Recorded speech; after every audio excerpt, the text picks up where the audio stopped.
اولاد کے لیے دعائیں پڑھیں گے۔ ارشاد باری تعالیٰ ہے سورۃ الفرقان کی آیت نمبر 74 سے 76 تک، اللہ سبحانہ تعالیٰ کا ارشاد ہے والذین یقولون ربنا ھب لنا من ازواجنا وذریاتنا قرۃ اعین واجعلنا للمتقین اماما اولئک یجزون الغرفۃ بما صبروا ویلقون فیہا تحیۃ وسلاما خالدین فیہا حسنت مستقرا ومقاما۔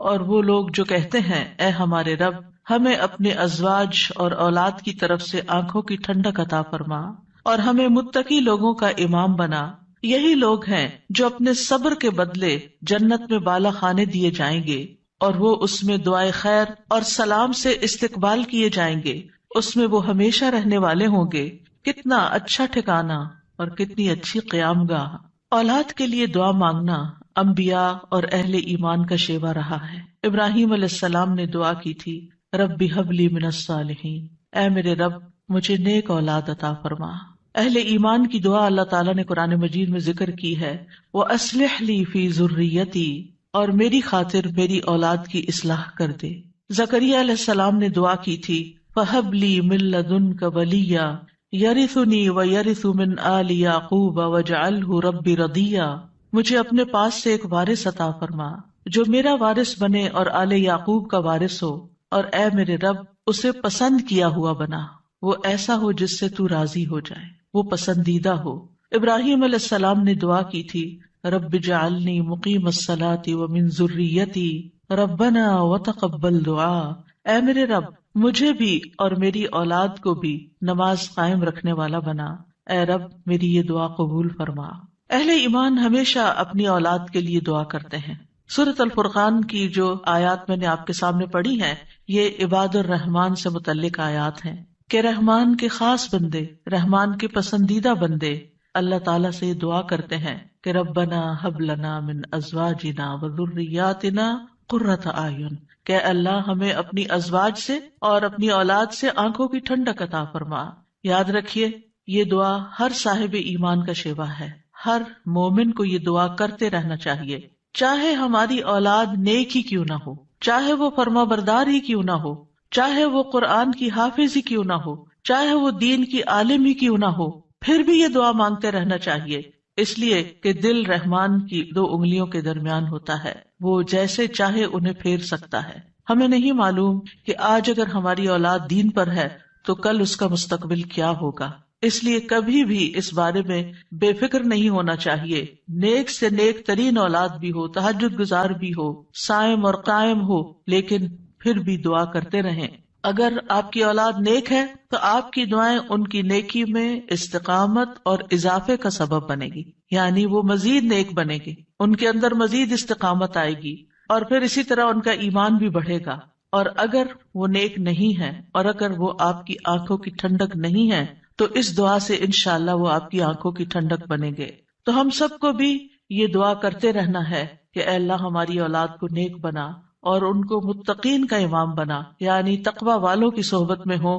اور تقوی والوں میں بھی سب سے آگے ہوں، تقوی والوں کو بھی مزید لیڈ کرنے والے ہوں، ان کی رہنمائی کرنے والے ہوں، اور پھر یہ کہ وہ ہماری آنکھوں کی ٹھنڈک بھی ہوں، یعنی جہاں وہ رب کے پسندیدہ ہوں وہاں وہ ہمارے لیے بھی باعث سکون ہو۔ اس کے ساتھ ساتھ انسان کے لیے لازم ہے کہ وہ اپنی اولاد کی نیک تربیت بھی کرتا رہے، کیونکہ تربیت کی کوشش کرنا جو ہے ایک صبر آزما کام ہے۔ اسی لیے اس آیت کے بعد جو آیت آتی ہے اس میں صبر کرنے والوں کی جزا جنت میں غرفہ بتائی گئی ہے۔ عربوں کے ہاں گھر کے اندر جتنے بھی کمرے ہوتے ہیں ان میں سے سب سے بہترین کمرہ غرفہ کہلاتا ہے، یعنی سب سے اعلیٰ ترین درجہ۔ تو جنت میں بھی جب غرفہ کی بات ہے تو اس سے مطلب کوئی ہائی رائز بلڈنگ نہیں ہے، کیونکہ وہ ایک جگہ پر آتا نا کہ غرفات پر غرفات مبنیہ ہوں گے، تو اس سے مراد یہ ہے کہ جنت کے اعلیٰ ترین مقامات اللہ تعالیٰ ان کو عطا کرے گا جو صبر کے ساتھ تربیت بھی کرتے رہیں گے اور صرف اپنی تربیت اور اپنی کوشش کو کافی نہیں سمجھیں گے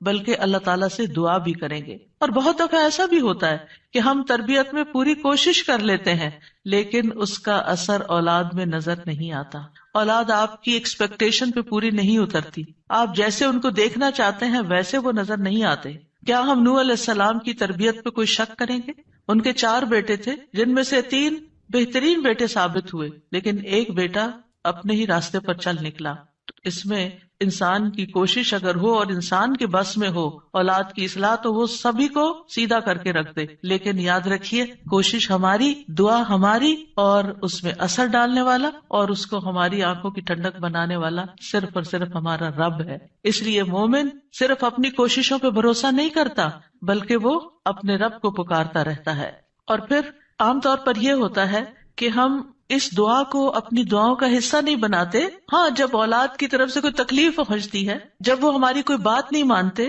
یا ہمیں ناراض کرتے ہیں، تو پھر ہمیں خیال آتا ہے کہ ہمیں دعا کرنی چاہیے کہ ان کی اصلاح ہو جائے اور یہ سیدھے ہو جائیں اور ہماری آنکھوں کی ٹھنڈک بن جائے. یاد رکھیے، یہ صرف اولاد کے بگاڑ کے وقت کی دعا نہیں ہے، بلکہ ہمیشہ یہ دعا کرتے رہنا چاہیے. اپنی روزمرہ زندگی کی خاص دعاؤں میں اس دعا کو شامل کر لیں. اپنی نمازوں میں، سجدوں میں، قبولیت کے اوقات میں اپنی اولاد کے لیے دعا کرے، کیونکہ اولاد انسان کی محبوب ترین چیزوں میں سے ہے. جن کو اللہ نے اولاد کی نعمت سے نوازا ہے، وہ اچھی طرح سمجھ سکتے ہیں کہ ہماری زندگی میں اولاد کا کیا مقام ہے. یعنی جب تک انسان والدین نہیں بنتا، ماں باپ نہیں بنتا، وہ اس بات کو سمجھ ہی نہیں سکتا کہ اولاد کیا چیز ہوتی ہے. کیونکہ انسان زندگی میں مختلف چیزوں سے محبت کرتا ہے، مختلف چیزوں کے ساتھ انسان کا لگاؤ ہوتا ہے، مختلف کام یا مختلف چیزیں اس کو پسند آتی ہیں. لیکن جب ایک عورت ماں بنتی ہے، ایک مرد جو ہے وہ باپ بنتا ہے، تو اس کے بعد اس کی زندگی میں جو تبدیلی آتی ہے،